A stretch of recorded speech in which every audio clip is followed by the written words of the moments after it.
Hello students, मैं आप लोगों को इस वीडियो में विज्ञान सब्जेक्ट के बहुत ही महत्वपूर्ण प्रश्न आपको बताने वाला हूँ। ये आप लोगों के प्री बोर्ड और वार्षिक पेपर दोनों में काम आएगा। मुख्य रूप से तो वार्षिक पेपर के लिए है ये, लेकिन मैं आप लोगों को प्री बोर्ड के तौर पर भी इसे दे रहा हूँ।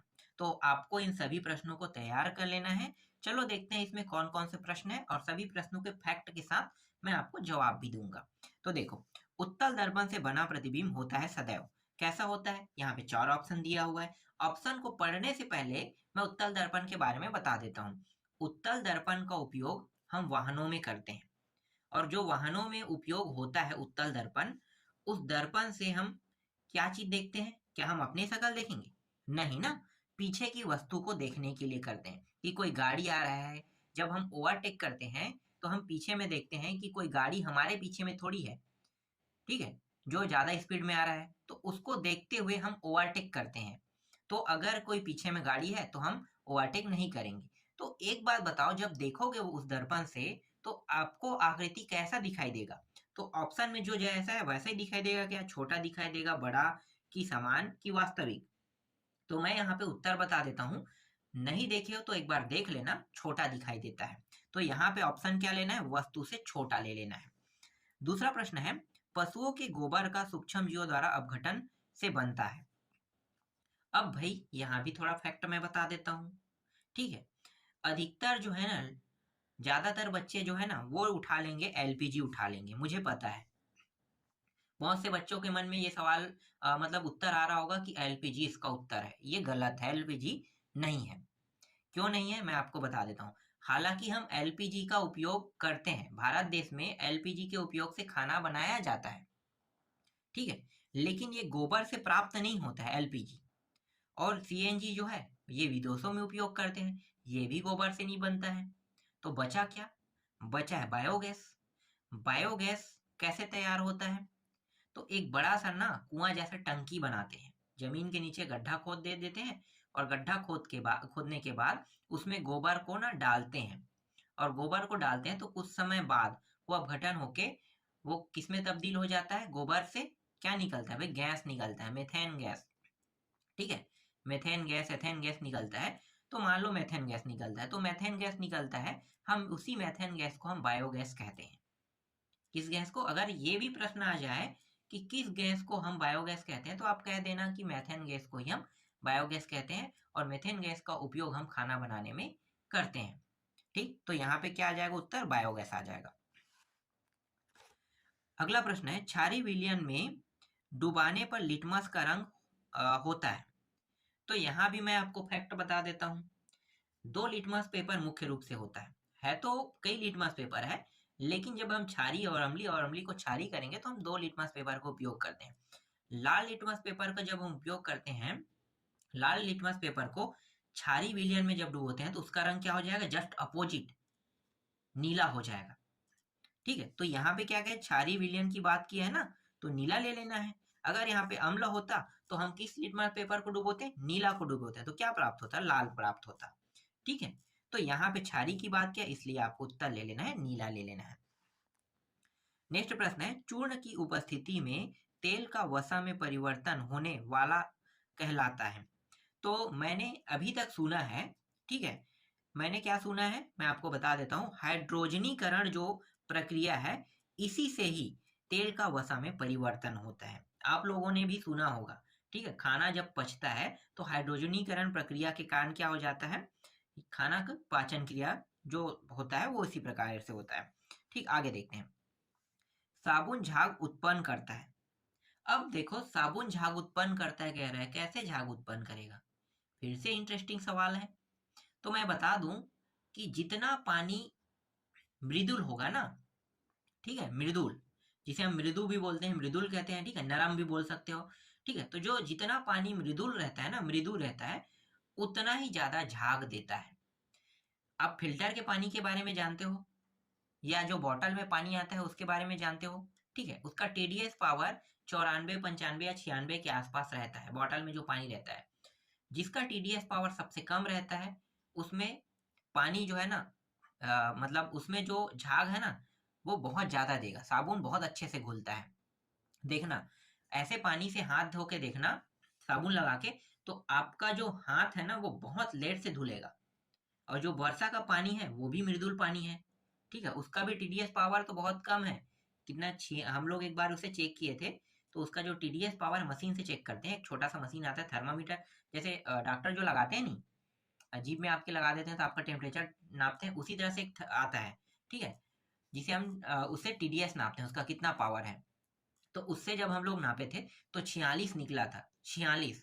अब आप उसमें हाथ धो के देखो साबुन से या निरमा से, तो आपको ऐसा लगेगा कि एकदम चिकनाहटपन लगेगा, मतलब आपके हाथ जो इतना चिकन हो जाता है कि पता ही नहीं चलता कि हमने हाथ धोया है कि नहीं। तो यही कारण है कि मृदु जल में जो साबुन है वो बहुत ज्यादा झाग देता है, ठीक है। अगला प्रश्न देखते हैं, अब रिक्त स्थानों की पूर्ति देख लेते हैं। देखो पहला प्रश्न क्या है, एथेनोइक अम्ल का अणु सूत्र C2H5 C2H4O2 है। अब घटक तत्वों के खाली स्थान में अहम भूमिका निभाते हैं, तो चक्रीकरण लेना है। पुरुषों में लिंग सूत्र XY और महिलाओं में XX होता है। यदि दो समतल दर्पणों के बीच का कोण 60 अंश है तो बनने वाले प्रतिबिंब की संख्या कितनी होगी?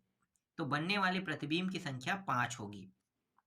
सूर्य में ऊर्जा की उत्पत्ति खाली स्थान के कारण होता है, तो संलयन के कारण होता है, ठीक है।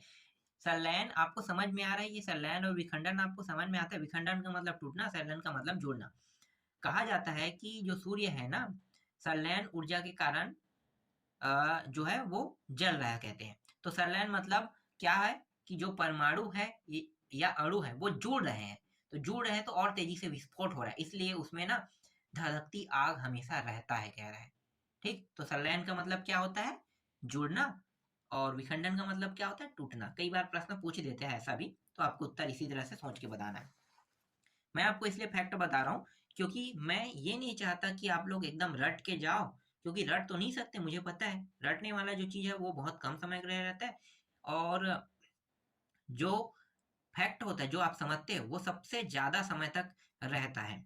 इसलिए समझने वाले चीजों पे काम करो, रटने वाले चीज तो आप भूल ही जाओगे, मुझे भी पता है। अगर रटना चाहते हो तो पेपर के एक दिन पहले रटो, जो नहीं याद हो सकता उसको रट लो, और रट पाओ तो बहुत अच्छी बात है। मैं जब कॉलेज में था तो फिजिक्स मेरे लिए बहुत टफ था उस समय, तो मैंने क्या किया था, मेरे पास कोई ऑप्शन नहीं था, मैंने रट दिया। जितने प्रश्न आने वाले थे ना, परीक्षा बोध मैं भी पढ़ा था और कुछ नहीं पढ़ा था, परीक्षा बोध पढ़ा, और मैंने देखा कि कौन कौन से प्रश्न कौन कौन से साल में आए, पूरा ढूंढा, एक दिन बैठ के ढूंढ के रख दिया, और पेपर के समय ना 3 दिन जो टाइम था उसमें मैं फुल्ली रटता था, उसको रट के रख दिया। अगले दिन जाता था और मुझे सिर्फ अपने दिमाग में उतने समय तक रखना होता था जितने समय तक पेपर चल रहा है। पेपर होने के बाद मैं अपने दिमाग से उसे आउट हो जाए, वो तो ऑटोमेटिकली आउट हो जाता है, ठीक है, रटने वाली चीज आउट हो जाए बहुत जल्दी, तो मेरे से दिमाग में बहुत कम समय तक वो रहता था। तो पेपर जैसे होता था मैं भूल जाता था, उसके बाद फिर नेक्स्ट पेपर की तैयारी करता था। तो रटने वाला चीज ना ज्यादा समय तक नहीं रहता है, उतने समय तक रहता है जितने समय तक आप रखना चाहो, ठीक है। लेकिन उसके लिए आपको कम से कम उसे 15 से 20 25 बार पढ़ना पड़ेगा। मुझे तो बहुत बार पढ़ना पड़ता था, मैं भूलता था फिर से उसे याद करने के लिए फिर से पेज खोलता था और फिर मैं पढ़ाई करता था, फिर मैं भूल जाता था तो फिर पेज खोलता था, फिर उसको याद करता था कि मतलब भूला तो नहीं हूँ। इसको बार बार देखना पड़ता है, जिस टॉपिक को आप याद कर रहे हो अगर भूल जाते हो तो कम से कम 15 से 20 बार ना भूलते। उसके बाद पेपर में जाने से पहले मेरे पास समय होता था तकरीबन 15 से 20 मिनट, उस टाइम में मैं फटाफट पेज को पलटता था और इतनी तेजी से सोचता था कि इसके बाद ये इसके बाद ये, तो वो दिमाग सबसे तेजी से काम करता है, रन करता है उस समय। सुबह सुबह टाइम है और सुबह पेपर है, तो सबसे तेजी से रन करता है और बहुत कम समय में आप किसी भी चीज को याद कर सकते हो, तो वो याद रहता था। लेकिन मैं किसी से कोई बात नहीं करता था, पेपर में बैठता था एकदम चुप शांत रहता था। जब पेपर मिल जाता था पेपर में लिखता था, लिखने के बाद जब मेरा सारा प्रश्न बन जाता तब मैं सबसे बात करता था, क्योंकि यही एक फैक्ट है, मुझे पता है कि इसके अलावा और कोई फैक्ट नहीं है, क्योंकि मैंने जो सेंस किया वही चीज मैं आपको बता रहा हूँ, ठीक है। आप फ्यूचर में ऐसे आप लोग भी सेंस करोगे, और ये सबसे अच्छा ट्रिक है मेरे हिसाब से, क्योंकि मेरे नंबर हाई आते थे इसी वजह से। फिजिक्स में एक साल तो मैं एकदम फेल होने के कगार पे आ गया था, क्योंकि सप्ली आ गया था और मुझे पता नहीं था कि इसे पढ़ते कैसे, मैं तो पूरा बुक पढ़ने में लगा था। और अगर आप लोग भी बुक पढ़ने में लग गए तो समझ जाओ क्या होने वाला है, कुछ नहीं, बंटाधार हो जाएगा। मत पढ़ना बुक, ठीक है। बुक पढ़ने वाले सबसे कम नंबर पाते हैं, जितना कम तैयारी करोगे उतना अच्छा नंबर आएगा। मतलब वो जैसे आपके पास युग बोध है, युग बोध पढ़ के जाओगे तो आपका नंबर और डाउन होगा। ठीक है, देखो सबसे ज्यादा डाउन होगा बुक पढ़ने से, उससे थोड़ा अच्छा नंबर आएगा युग बोध पढ़ने से। युग बोध मतलब जो गाइड आता है उसको पढ़ने, और गाइड से ज्यादा अच्छा है जो परीक्षा बोध परीक्षा सार उसको पढ़ोगे, उससे और ज्यादा नंबर आएगा। तो नंबर कम पढ़ने से ज्यादा आता है भाई, ज्यादा पढ़ने से नहीं आता है। ठीक है, मोटे मोटे किताब नहीं पढ़ना चाहिए ज्यादा। ये मैंने लॉजिक बता रहा हूँ, जो मेरे साथ घटना घटा था, फर्स्ट ईयर की बात है। गणित के पेपर था, मैंने बुक से पढ़ा था, उसमें सबसे कम नंबर आया था। मैंने आधा बुक और आधा गाइड का, आधा बुक और आधा परीक्षा बोध का सहारा लिया, उसमें मीडियम नंबर आया। और जिसमें मैंने पूरा परीक्षा बोध से पढ़ा, सबसे टॉप नंबर उसी में मेरा आया था। तो मैं समझ गया कि मुझे हर साल परीक्षा बोध बस लेना है, वही बस पढ़ना है और निकालना है। सेकेंड ईयर फाइनल में वैसे ही करते गया, बस निकलते गया। जो टफ था वो आसान भी हो गया, क्योंकि पता चल गया था कि सारे प्रश्न यहाँ से फंसते हैं। चलो मैं यहाँ पे आपको इसका उत्तर दे देता हूँ। खाद्य श्रृंखला मिलकर बनाती है, दुर्बल क्षार बनाती है जूल। देखो इसका उत्तर मैं डायरेक्ट बता देता हूँ। खाद्य श्रृंखला की बात करें तो खाद्य जाल बनाती है। कैल्शियम हाइड्रोक्साइड जो है वो दुर्बल क्षार है। ऊर्जा का ऐसा ही मात्रक होता है, जूल होता है। विद्युत चुंबकीय प्रेरण की घटना प्रतिपादित है, तो ये है ना माइकल फैराडे है। ठीक है, इसके बाद ये जो एथेनॉल 5% है, इसका उत्तर हो जाएगा, यहाँ पे मैं आपको दिखा देता हूँ, परिशोध स्पिरिट हो जाएगा। ठीक है, आगे देखो, अब दो दो नंबर के प्रश्नों का उत्तर दिखा देता हूँ मैं आपको। तो देखो, निम्नलिखित में से अम्लों तथा क्षारों को पहचानिए। बहुत आसान है, हाइड्रोजन है यहाँ पे, और यहाँ पे देखो हाइड्रोजन आगे में है, तो इसका मतलब ये अम्ल है। सोडियम और कैल्शियम क्षार है। ठीक है, सोडियम कैल्शियम मैग्नीशियम अगर इनका उपयोग किया जाता है तो आप समझ जाना कि ये क्षार है। ठीक, और H जो है, H अगर कहीं भी आगे में आया, इसका मतलब ये है कि ये अम्ल ही रहेगा। इसके बाद देखो, नेक्स्ट है उत्फुलन किसे कहते हैं। धावन सोडा में जल के 10 अणु क्रिस्टल जल के रूप में संयुक्त होते हैं। इन क्रिस्टलों को जब वायु में खुला छोड़ देते हैं तो उनमें से जल के 9 अणु निकल जाते हैं, और वह यह सोडियम कार्बोनेट मोनोहाइड्रेट में परिवर्तन हो जाता है। इसी गुण को उत्फुलन कहते हैं। चौथा प्रश्न है, रंध्र के कोई दो कार्य लिखिए। पहला है स्टोमेटा के कार्य और दूसरा है गैस के आदान प्रदान करती है। ठीक है, स्टोमेटा क्या करता है, पत्तियों की सतह पर होती है तथा खुलने एवं बंद होने की क्रिया द्वारा वाष्पोत्सर्जन को नियंत्रण करती है। जैवमंडल किसे कहते हैं, तो सभी परितंत्र मिलकर एक सबसे बड़ा परितंत्र बनाते हैं, जिसको जैवमंडल कहते हैं। छठवां, रेखी प्रसार गुणांक क्या है, इसका मात्रक लिखिए। किसी वस्तु की लंबाई में वह प्रसार जो वस्तु की इकाई लंबाई की क्षण में 1 सेल्सियस ताप बढ़ाने पर होता है, रेखी प्रसार गुणांक कहलाता है। इसका मात्रक प्रति सेल्सियस होता है। सातवां है, लक्षणों के चुनाव से हम पौधों की नई किस्म कैसे प्राप्त करेंगे। तो मेंडलफ ने अपने प्रयोग में अलग अलग लक्षणों वाले 2 पौधे, शुद्ध बैंगनी और शुद्ध सफेद फूल वाले पौधों के बीच बोए, उनमें उनमें पर परागण करवाया। इस तरह से जो संकरण बीज बने, उन्हें बोने पर जो पौधे बने, उन सब में बैंगनी फूल लगे। इस प्रयोग को कई पीढ़ियों तक करने पर हर पीढ़ी में उन्होंने शुद्ध और संकर पौधों की संख्या में एक निश्चित अनुपात पाया तथा हर पीढ़ी में पौधों की नई किस्म को प्राप्त किया। इस तरह मेंडल के उपरोक्त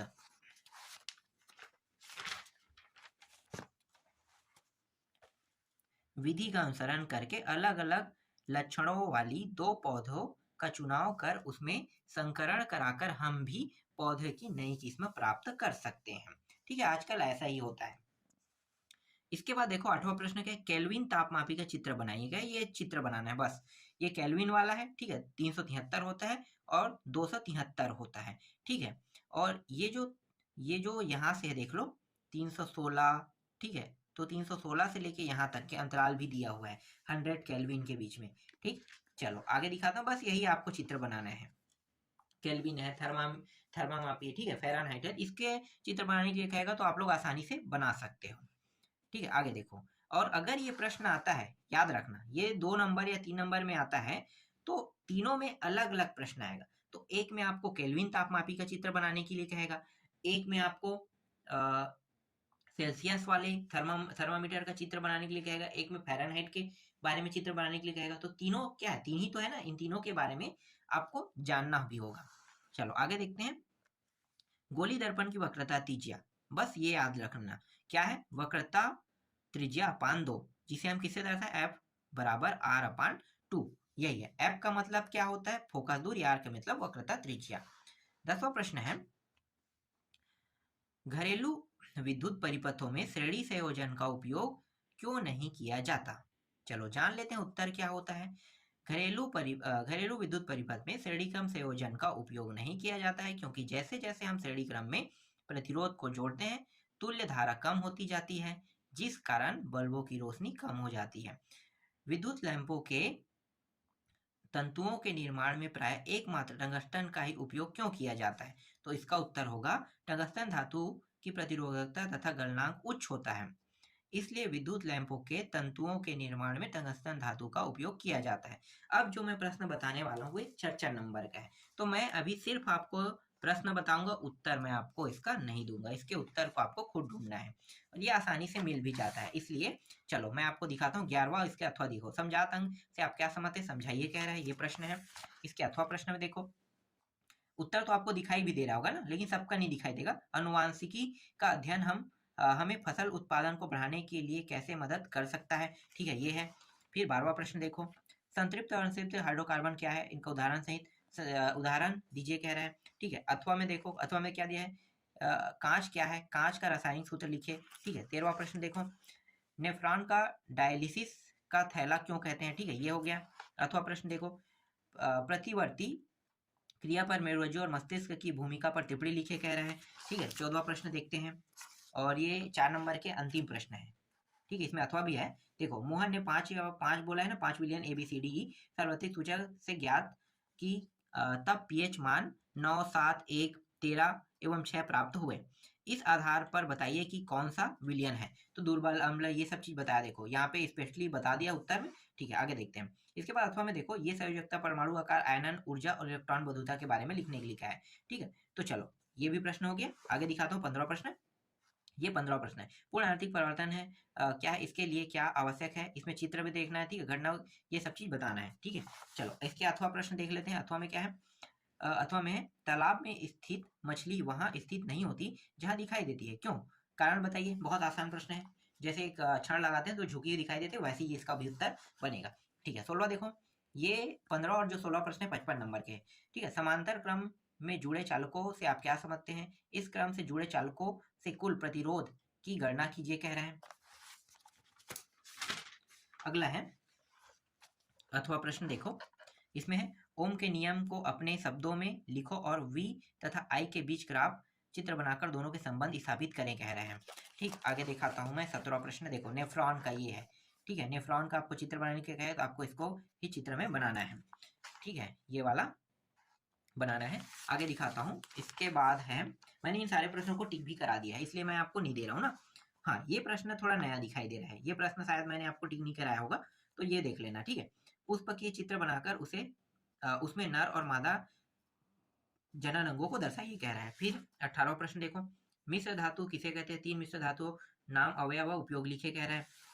और ये अंतिम प्रश्न है अथवा में, वह कौन सी गैस है जो जलने में सहायक, उसे प्रयोगशाला में आप कैसे बनाएंगे, सचित्र वर्णन कीजिए तथा गैस की उपयोगिता बताइए, ठीक है। ये अंतिम प्रश्न है। अब